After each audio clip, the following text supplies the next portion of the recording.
okay? Under $10,000 in valuation, and that's not all of them, because when we get siding permits or roofing permits, we don't always have a valuation of it. That came to $180,805.13. Permits over $10,000, $4,472,570, of which that is $3,990 or $990 and $268. So that's 11 houses. Commercial permits have $10,000. Total valuation is $4,663,375.13. Okay, permit fees taken in is $16,037. Okay, if you figure 2.7% of your tax, that's $125,911.13 coming into the tax revenue of the city in the future.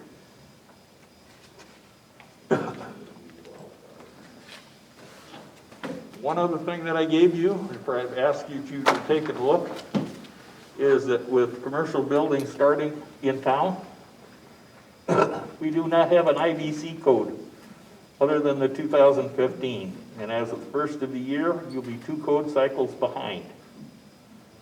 I don't know if you want the school and some of these other businesses coming in being 2 code cycles behind.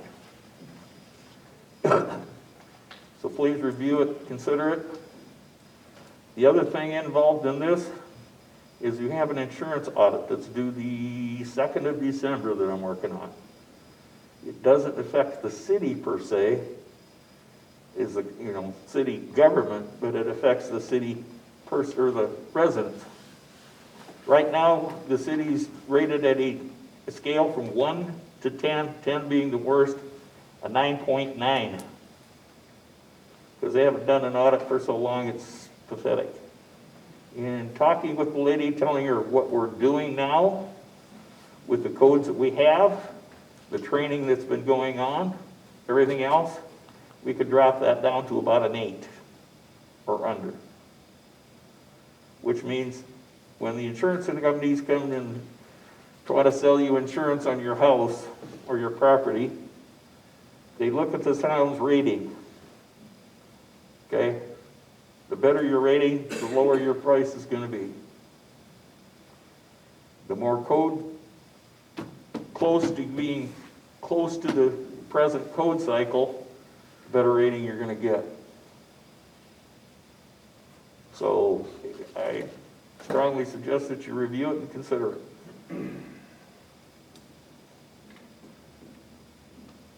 That's the end of my report. Thank you. Government buildings and IT, Alan? Okay, we, Toby and I met with AIM Business Solutions this week. We need to upgrade the server in the office. Is that addendum, that's all right? Toby, is that what we do right off? Should be the first quote there at the whole. Yeah. So they wanted to sell us some, just, 2 gigabyte, or, server with 2 terabytes of hard drive space. It was like $100 or $200 more to upgrade it to 4, and we need the space. The stuff in there right now is currently out of date.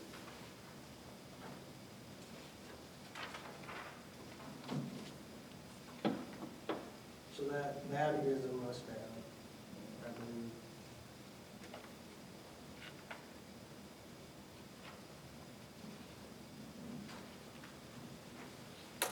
So basically, we need to update the mainframe in the office. Yeah, it's a server, yes. That needs updated for sure.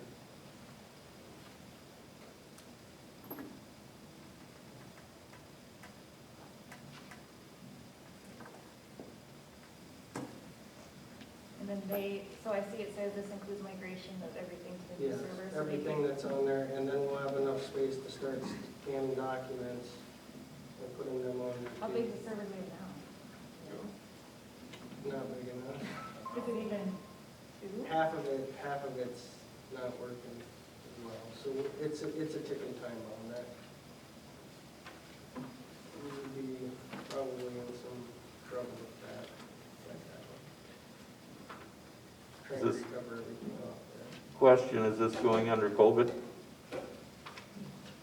Not this. You can't fit under COVID? No, they won't for that stuff, I don't think that. Because you could always try, but I don't think this would. I don't think this qualifies for that. You know, I think what I read.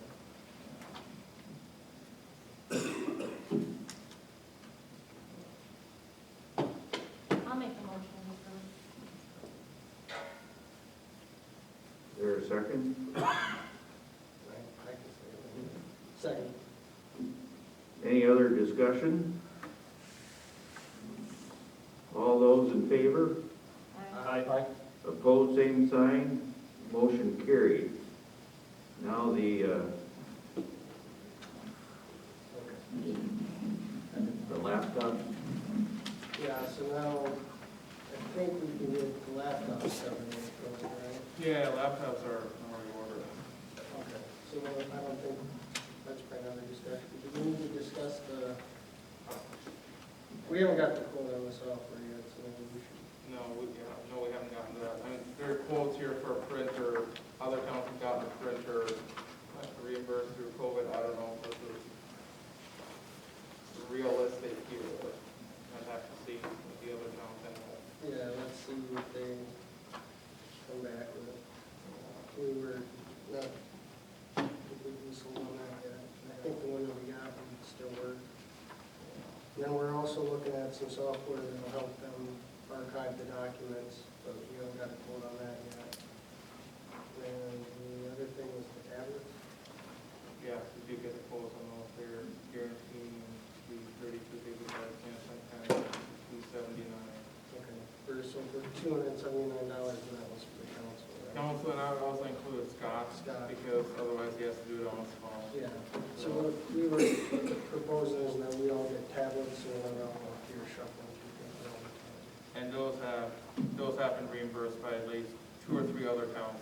with Yeah, COVID. with COVID for tablets, because this will also enable them to call in from home, so Yeah. tablets. Printer, unlikely, but tablets are for sure I think reasonable COVID. Well, I agree with not proceeding with the printer unless we get some better information. Yeah. Potentially, because the printer's not that. I mean, the printer theoretically has all the capacities, right, Yeah. that we need. This is just, I don't know what other towns work with printers, probably. So with the tablets, that'll be something you'd have to decide on if you want to go ahead with those. We need a motion. Yeah, I'll do a motion, how we For the tablets? yeah, that way tomorrow, they Okay. can have a quote sheet. I'll make a motion to approve the Samsung tablet. I'll second it. Any other discussion on buying tablet? All those in favor? Aye. Opposed, same sign, motion carried. And with what you were talking about, that include facility upgrade, is that what? That's the touchless thing, you have 2 quotes in there from Waterbury and. Oh, okay.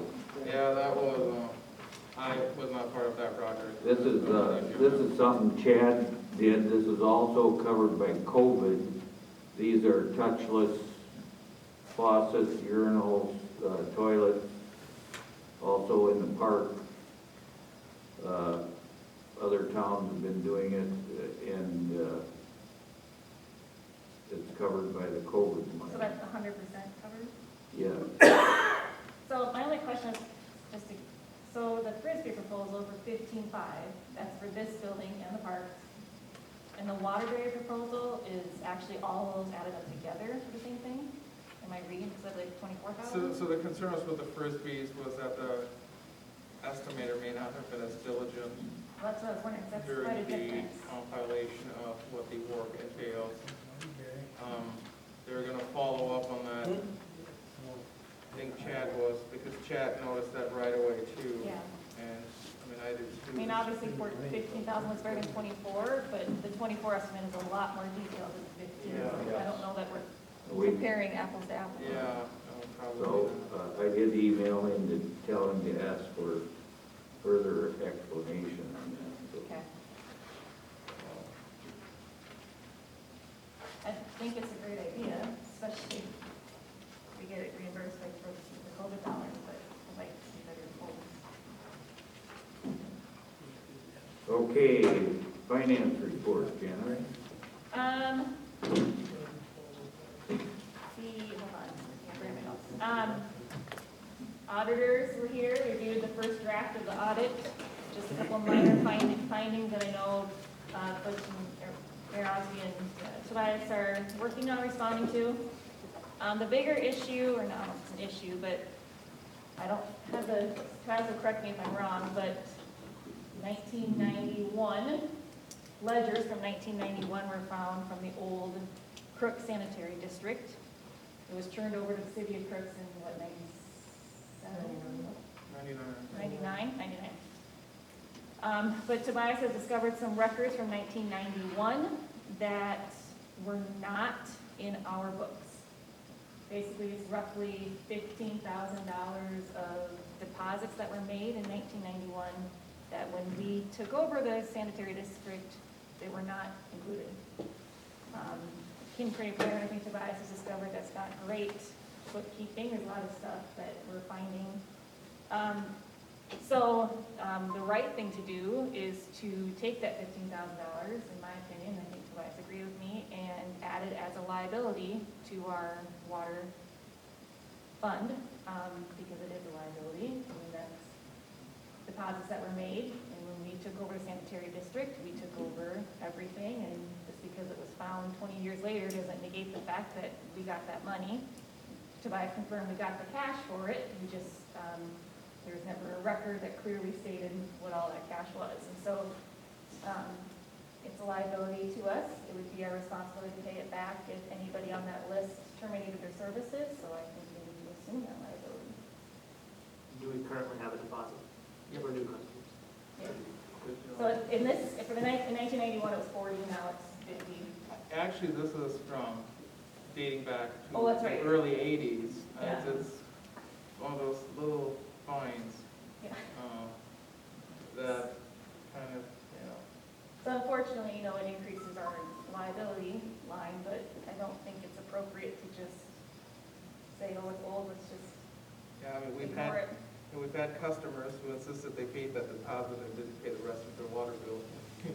And we had nothing to prove that they did, and now they do, so. So I guess Is there, are all these customers still living with us? No. Some customers are probably dead, others have moved, others still live here. So the ones that, we have to issue that back to the state? Yep, we have to give that to the state treasurer's office. Yep, Now, mind you, there's still another gap of 8 years. where we- we're still missing. Yeah, so it's, there's gonna be more work done on this, but ideally you would either, actually was first, before you can send it to the state, you have to find the estates of these people Yeah. and send them a check first, and then after a year, you send it to the state treasurer's office. So basically, you just found yourself a whole bunch of work. Yeah, actually, it was, because a resident of Ward 2 had called attention to this issue and insisted on return of the deposit.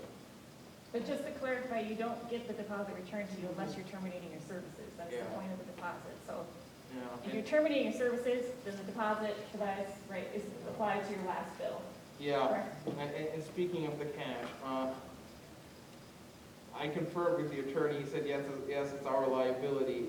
Ginny had some very colorful descriptions on how the deposits were collected back in the olden days. So whether or not the cash was actually with the Crook Sanitary District may be questionable. I can.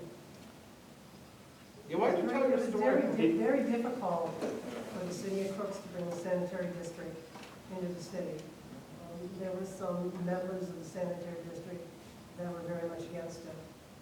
And pretty much we were getting people on on the city side to run for their boards, got overloaded, so they could vote to get it into the city. And therefore, a lot of the records were never given to the city at the time, or destroyed, or what. That's probably the reason for the missing years. They also discovered that there was people in the community that hadn't paid a water bill in years. And so there was quite a few shut-offs that were done once it got into the city, because I know one individual in particular hadn't paid for 5 years. And he was a prominent physician in the city, and he was probably shut off. But there was a lot of this, not all the paperwork was given to the city. Back then, it was on floppy disks. A lot of them were destroyed before getting in the city hands. Attorneys were called. I mean, it was just a wild, wild west. So if you cannot find several years, you may never be able to find those years. Yeah, I and- fear that some of it was politically destroyed. Oh, I'm pretty sure those records are destroyed, or Lord knows where they went. Back then, when you paid your bill, they might not cash a check for a year. That's correct. Yeah, well, so